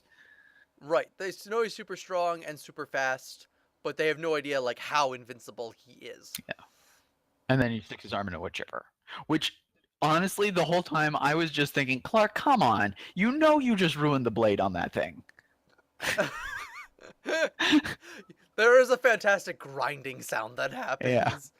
That's all. I think that's during the car part where they're arguing about the car. Yeah, well, something like that. It was either the car or another discussion Right. later or something. And so Martha and Jonathan have this silent conversation where she just looks at him like, oh crap. "You gotta tell him." Like, Yeah. like, and he's like, "Okay." Which is I don't feel like I'm doing it justice. Like, it's actually really cool because you really get like the feeling of like how great of a couple they are. O'Toole just in and those like small moments. yeah, the pair of characters right there, Schneider and O'Toole, have Yeah. great chemistry. So he goes up and he's like talking. Oh, because it's been established. Oh no, this is where it establishes it, I think, or around here. Anyway, Clark likes to creepily watch Lana through his telescope in his barn hangout. Yeah. He's got a loft in the barn that's kind of his. I think they very early jokingly call it his Fortress of Solitude, which is his I think so, hangout yeah. zone. Which is better than the actual Fortress of Solitude when it gets introduced. That's true. And so he's creepily like stalker, full staring. on stalker. Yeah, it's just creepy. It's in no way the cute that I think they meant it to be. Yeah. No. And apparently the telescope was Jonathan, and then he handed it down to Clark. And there's some reason that's given for it. I forget. They're talking about it. And he says that his didn't think it was father gave important. it to him. Yeah. Although incidentally, it was a really goofy scene in which the telescope was a gift in a very similar way to the truck being a gift to Clark. Yeah. So I just thought that was a wonderful disparity where he's like, I just came downstairs one day and there it was. And I'm like, that was terrible. Why did your dad get you a telescope? You are in no way to me have you proved to in any way think anything about astronomy or to care about the outside world other than that your son probably came from there. Although Jonathan does say that he studied the language on the little device that he Yeah. hands Clark. So Yeah. there's something more to this dude than I'm just a farmer. Jonathan's not dumb. He just No, is traditional, I would say. but there's this element to him, like he totally accepts that Clark is an alien. Yeah. And he totally accepts that he came here on a spaceship. He totally accepts that it's a language that is quote not known to man.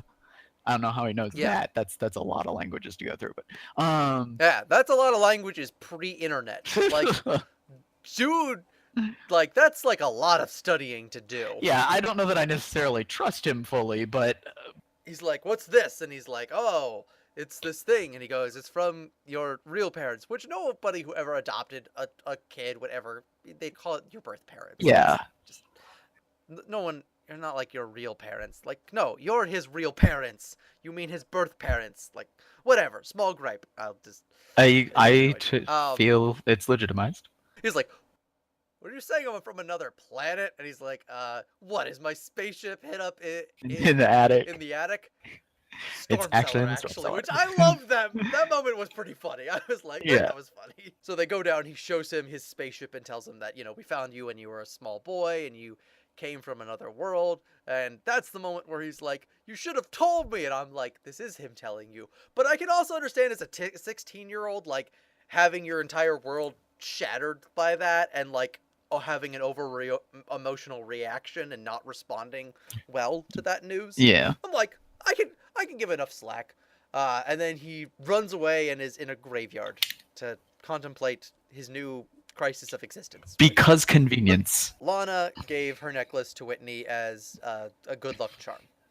Because the reason that she carries a trick of the meteorite that killed her family is because it's only caused bad luck. There can only be good luck left inside of it. Because that which totally I actually thought was kind of a cool idea. Makes sense. I kind of makes makes sense from like a cosmic balancing idea. She's like, I was one of those things. I'm like, I can see an overly emotional 15-year-old girl coming up with that. One of the reasons that I like Lana from at least this episode's perspective is that she's definitely kind of like into a more mystical kind of realm. Oh yeah. So she's a much more interesting character. She's like a supernatural kind of, like, she believes in things that you're like, oh, that's quaint. And she's definitely got this cute.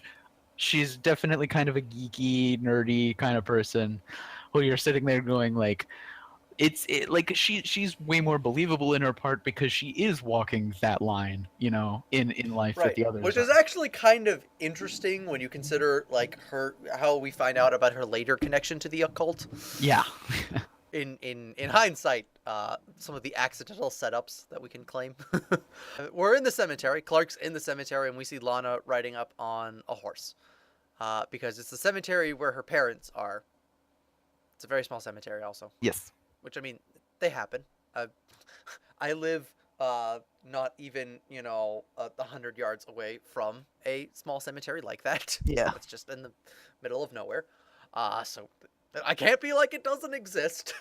Well, and that was never my problem. I did love the Goofy moment where there is the Goofy angel shot statue where there's the angel of a weeping angel in the background. Yeah, and Clark stands in front of it, and he's got wings. Right, and then he's got the wings. That was hysterical. Which if I remember correctly, was done on purpose, but it's still goofy as all get out. It was done completely on purpose. That's obvious. I mean, it's obviously them being like, he's an angel, but yeah. But then we find out that Lana comes to this graveyard to talk to her dead parents. Not creepy at all. That makes sense. There are people who do that. It's true, but like, it's also made very clear that she doesn't like believe necessarily that she's actually talking to anyone. Which is kind of cool. Like, you've got this idea. She totally understands she's coming there for her own like peace of mind. Right. It's not like she actually like thinks that she's communing with her dead parents. Although that would be a much more interesting character. Let's be. It would be interesting. I'm not sure that it would be necessarily like fair to I the don't know. character as she I exists. true, but I'm now imagining like Lana as this much more like interesting like Like very Scully's like sister. spirit. Yeah, like spiritualist girl who believes in like all these like weird um like the mystical side of the DC universe. Like she believes in all of that stuff. Yeah, That would have been so much more interesting than what we got. But anyway, it makes sense that they didn't go that route. They're like, and they strike up a conversation and they realize that, yeah, we can be kind of friends. kind of. Kind of, because she doesn't have the necklace on, so we can actually have a conversation now. They have that conversation and then we move on. And then, right, because she kisses Clark on the cheek for some reason. Yeah, well, I think there's the suggestion that she likes him to a certain extent. Right. Although I don't know that Right. it's deeper than 15. just, oh, Yeah. you're a sweet kid. Yeah. 15-year-old, they behave weirdly. But I also think right. that Lana's character, with all this the mystic kind of aspect to her, you can tell that she's like a deeply emotional person, and I think that she's probably just extremely affectionate to people around her. I think that's just who she is, as set up in this episode. So it made sense to me when she was just like quick peck on the cheek. It's like, oh, he's cute. I might be interested, kind of a thing. And you also kind of see a certain amount of, I think, disquiet in her about Whitney, who can be kind of a dick. Right, and yes, he can be, but I just think that like that's where I see her coming from with that whole scenario. It's not appropriate behavior. No. I'm not trying to condone it. I'm just saying, like, I see what they were trying to do as from a writing perspective. But Whitney is at her house waiting for her, and he sees this. Dun dun dun. And so later, I think when he's yes, it is. He's storming out because you should have told me about this Chloe Waldorf weird thing. Herm for derp for derp for derp. He's like, Clark, what's going on? Ba-da-da-da. And he has the necklace, so Clark is all wimp mode because it's kryptonite, and Superman does not do well with kryptonite. And so then he's like, well, I've got my buddies here, and I'm on the football team, so we're gonna make you the Scarecrow. And he's like, oh, and I think Clark at this point realizes that it's the necklace that makes him feel that way. I'm not sure. It's suggested. He gives it a look. And then Whitney goes, oh, Lana's necklace? Here, this is the closest you'll ever get to it. This thing that my girlfriend literally wears 24/7 and gave me, I'm now gonna throw on you. Because that's, Whatever, just, it happens. So then Clark is all weak and dying because they've stuck the one thing that can slowly kill him around his neck. They don't know it. It's not a very... Right. It's also, I think it's suggested that the necklace is a very weak form of kryptonite compared to some of the other kryptonites we come in contact with. I have no idea. It's a small amount. Yeah, it's a small amount, and it doesn't glow green like the other kryptonite does. Like, later in the show, anytime he gets close to kryptonite, it starts to glow. Where this one never glows. It just kind of stays its dead color. Or at least in the pilot it does. They may change it later on. So I think it's suggesting that it's a very much weaker amount, but still enough to sort of weaken him. And so they strung him up as the Scarecrow, and we skip to that. And then the original Scarecrow, who I think we find out his name, but I don't care. Lightning McBee Scarecrow Power Boy. Lightning Rod.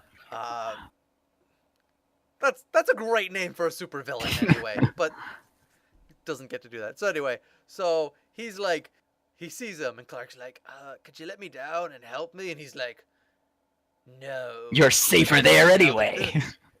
Yeah, I see now that they'll never change. I punished them, but they never will change. I'm going to murder all of the students, and so that will cleanse the world of their filth.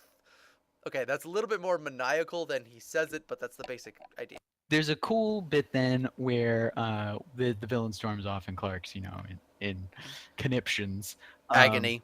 And so Lex finds him because he's driving home or about to drive home, and he hears someone in the field saying, help me, right after he stops the driving part, because he sees the man who was strung up in the field so long ago, who hasn't aged a day, Right.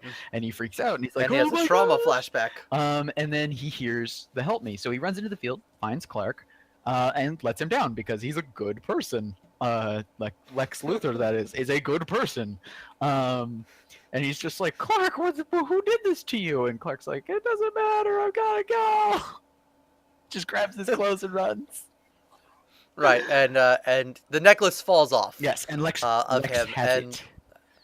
and Lex has it. Yeah, so the debt has been repaid. Um, So, kind of. no, but yes. So Clark throws his clothes on and runs off.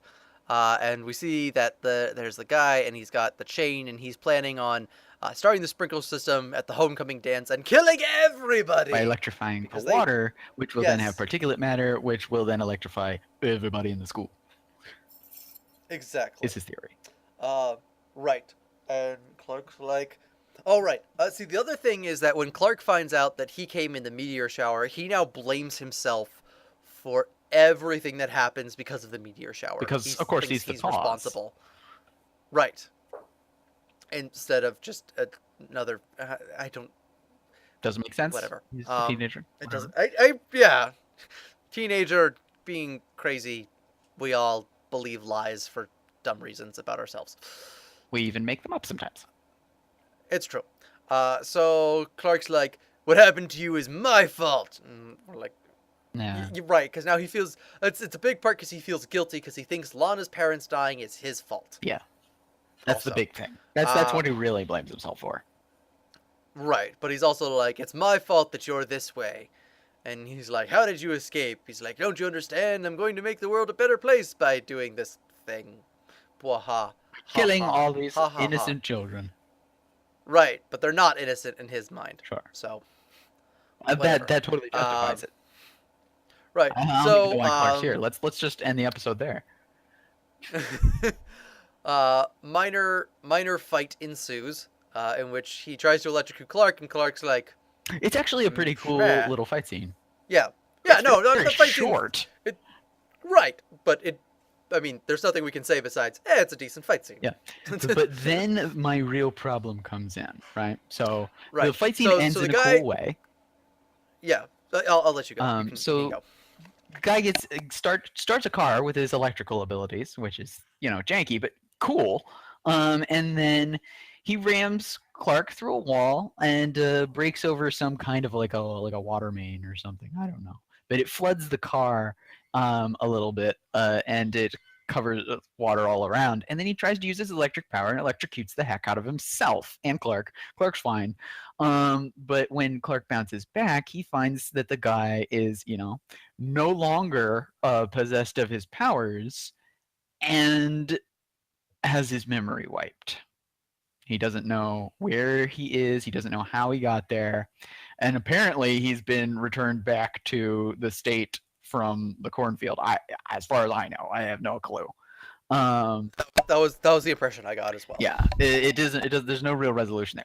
But my real problem is that this episode is setting up the precedential status of the show, which is that the monsters that they're going to introduce, the bad guy of the week theoretical model, is going to possess a manner of resolution that is essentially Deus Ex Machina. So anyone who sees Clark's abilities can't remember them. Like that can't be allowed. Oh yeah. And the bad guys have to be essentially erased once they're done.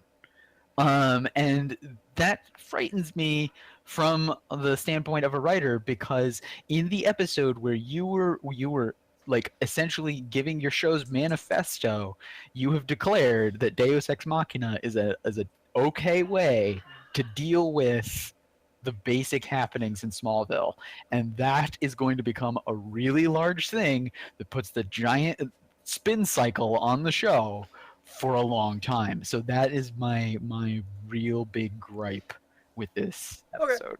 Okay. So I guess, do you have an alternate idea? Like, say you were one of the writers on this episode, and they're like, "We're gonna end it this way." Like, how do you think you may have done it differently? For starters, I would have just let him say that Clark had superpowers and go around telling people that Clark had superpowers if that was, something that the show needed to do. Even if the all of his powers were suddenly grounded by him electrocuting himself or whatever. Even if he Hmm. was put into a coma or something, or he came out not great or vegetative, which still would have been a poor ending. I feel like because it displays the fact that your writers can't deal with the fact that someone knows about Superman. It would have made more sense to me because someone electrocuting themselves absolutely horribly is probably going to end up either dead or paralyzed or some horrible thing will happen. But I would have preferred it more that they did not just blatantly erase his memory unless they were willing to go that step further and like actually like kill him. um, which would have been really dark, and I understand why they didn't Right, go and that way. that's not very. I could also though understand the concept of like the status quo of people can't know that Clark has superpowers, Sure, or at least for like the first couple seasons. sure. I just did not like that established way of dealing with it. I mean, like the X Files actually is really bloody, so I can't say that the X Files method would be good. Um, but Oh uh, yeah, but I mean, but because like I dealing think with the it like majority of the Men way. in Black, even if there was something going around, if John Jones or whatever was around at this point just defending him, I like that would even be better to me.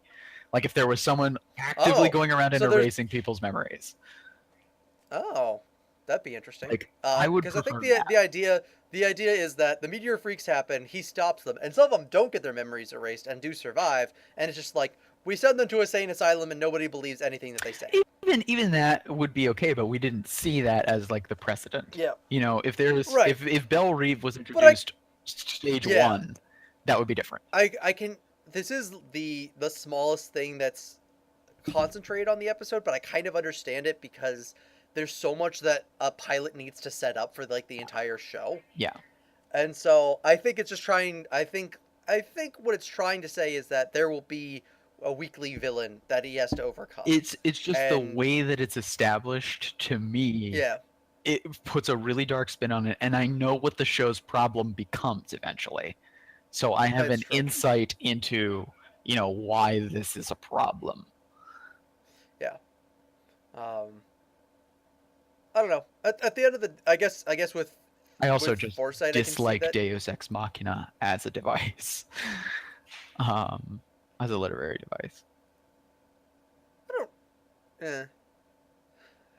I can see what you're saying. Like how does Like, it says like, that he has electric so powers, but how in the world does that mean that he loses his memory? right. Because that's not how electricity Well, works.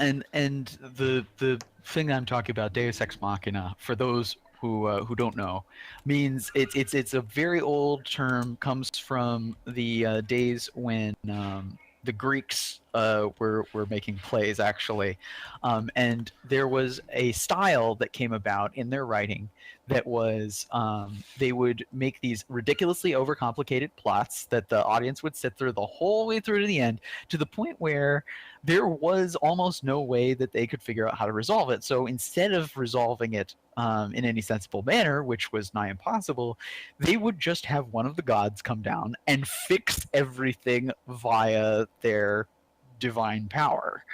And the term, of course, Deus ex machina, it's God of the machine, is what that literally translates to. So the device, as used in modern media, is kind of the same thing. The plot becomes ridiculously overcomplicated to the point where the writers can't figure it out, so they just drop in some uh, solve all I don't know. solution that drops from the sky, I which doesn't necessarily make sense and is kind of just like science or magic or etc. That just fixes yeah. the problem. I don't feel like this. I don't necessarily agree with you that this one is Deus Ex Machina though, because okay, so um, there are actually instances of electricity causing neural damage, which can lead to some amnesia-like events, especially because high amounts of electricity can interrupt brain synapses because basically it's a giant electrical current that's going through your brain. Sure. So why does he no longer have the superpower? That I can't answer. Yeah. It's Um, just like my problem is there's too much that's like, but conveniently handled do we know in a second. do we know that he doesn't have the superpower? Maybe he just doesn't know that he has the superpower because it's his entire mind has been erased. How did he know he had the superpower in the first place then?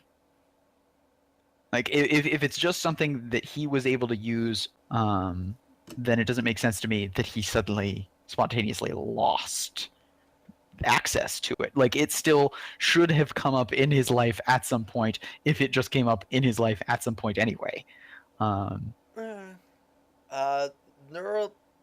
Yeah, I mean, like, oh, I was gonna say, like, I don't know, but no. It's it's and definitely I'm not like assaulting you or anything. What I'm just right. picking at is there's too much that conveniently happens in the space of about a minute, and then the guy doesn't even get any resolution. Clark just Yeah, walks away for all we know from that whole setup. that's kind of more the problem that I have with that is that it's kind of like, oh, you're fine now, and like it was one of those things that like it could have, yeah, that kind of should have been solved more. Like it's kind of just like, oh, problem done, leaving it. I don't feel like it's Deus Ex resolution, but I feel like it's a bad resolution. Well, Like because I don't feel like it's just like. I don't feel like the solution comes out of nowhere, which is where I don't agree with you that it's Deus Ex. It's Deus Ex Machina. uh, But I do feel that it's poor resolution. fair enough. Because electrical power, water's a conductor. He over electrocutes himself, causes memory loss, which is possible. That's all we know and that's all we see. We should have more information than that. I just True. I feel affronted by it. Like he's awake after the scenario, right? The Yeah. electrical charge. Yeah, sure, electrical charge Right. can do janky things with the human body, but for all we know, and we are left to believe, as far as I'm concerned, he no longer has his power or his memory, Right. and that's just it's too convenient, and it's that point when something slams down that's too convenient that I call it Deus Ex Machina. Okay.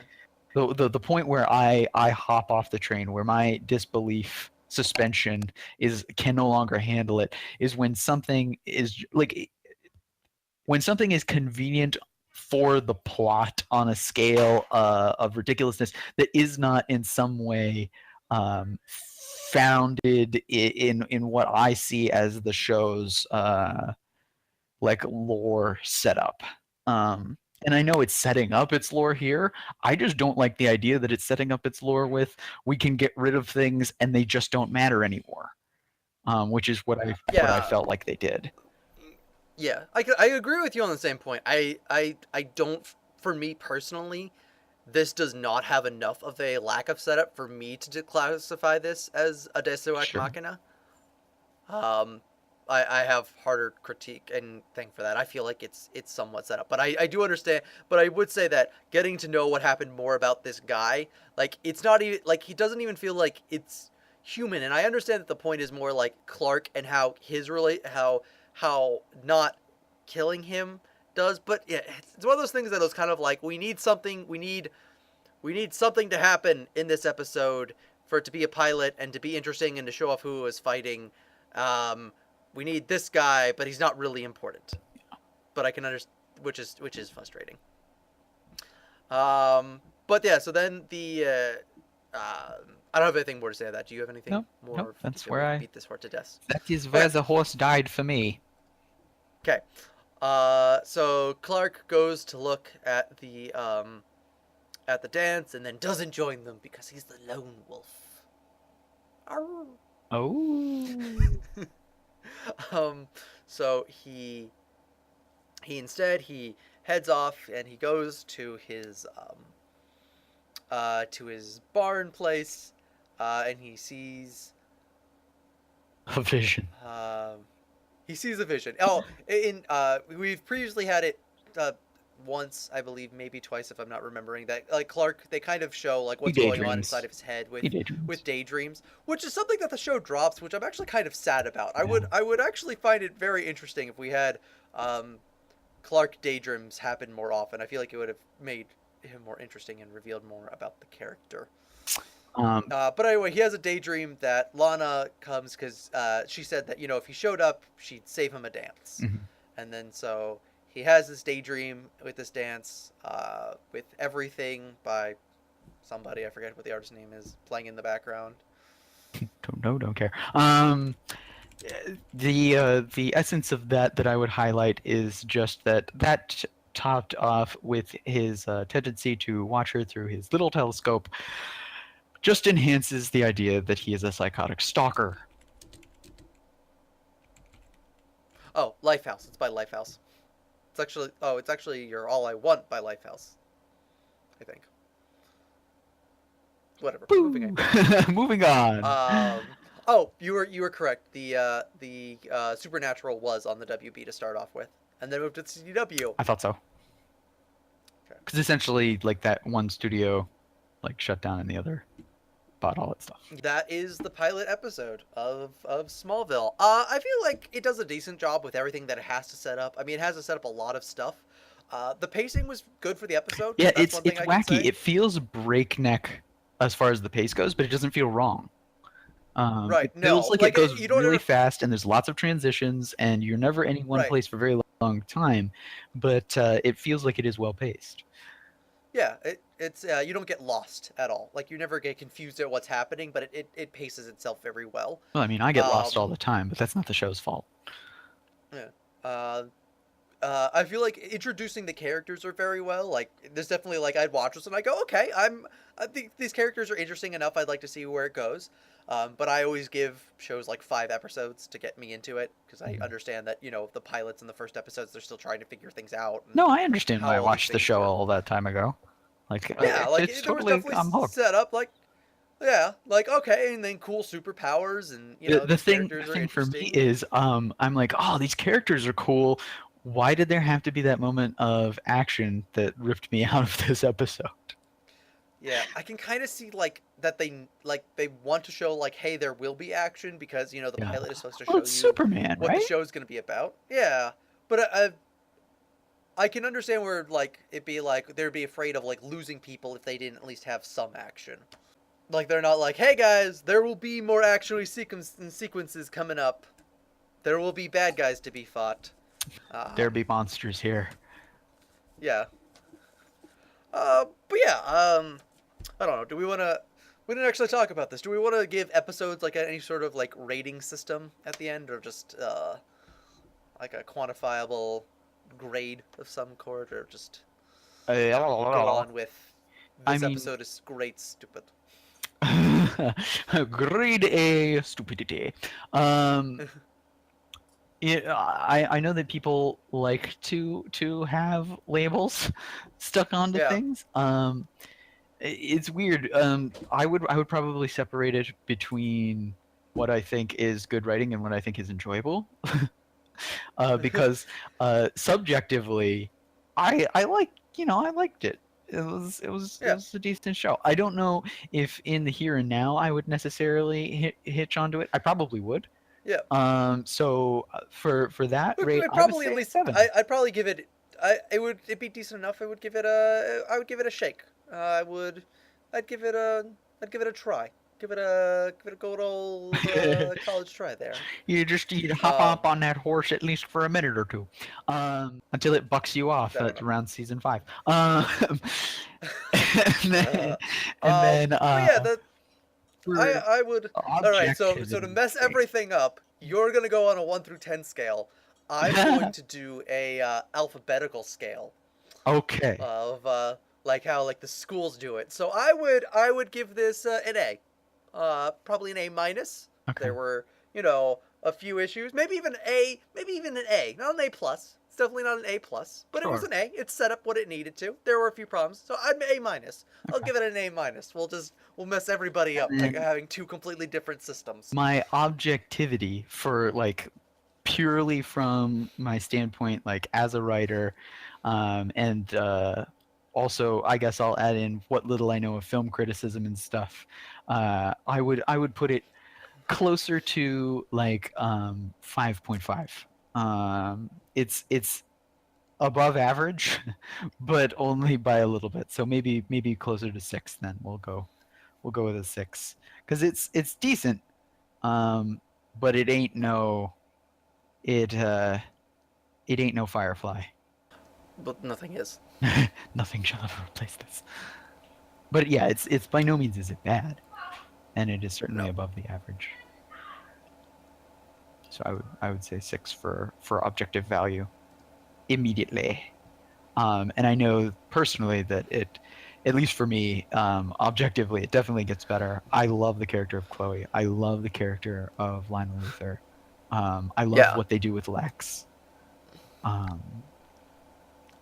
Because I think he makes eventually a fantastic anti-hero. But the first episode was good. So yeah, so that is that's pretty much our thing. Next time, we'll be looking at episodes 2 and 3. We'll usually be looking at probably about two episodes at a time. Okay. That was more Yeah. for me than for you guys, I think. The split. Most of the seasons actually have an even number of episodes, so I figure that's a good way to get through it. Thank you everyone who stayed through to this point. If you could give us, if you want to hear and make sure you get all the episodes, please subscribe. That would be awesome. I'm Joel Darth Elmo Ross. My name is Aaron. I go by Willaroo. I would ask that for the duration, y'all just remember he wears the cape and I eat the chicken heads. Have a nice day. All right.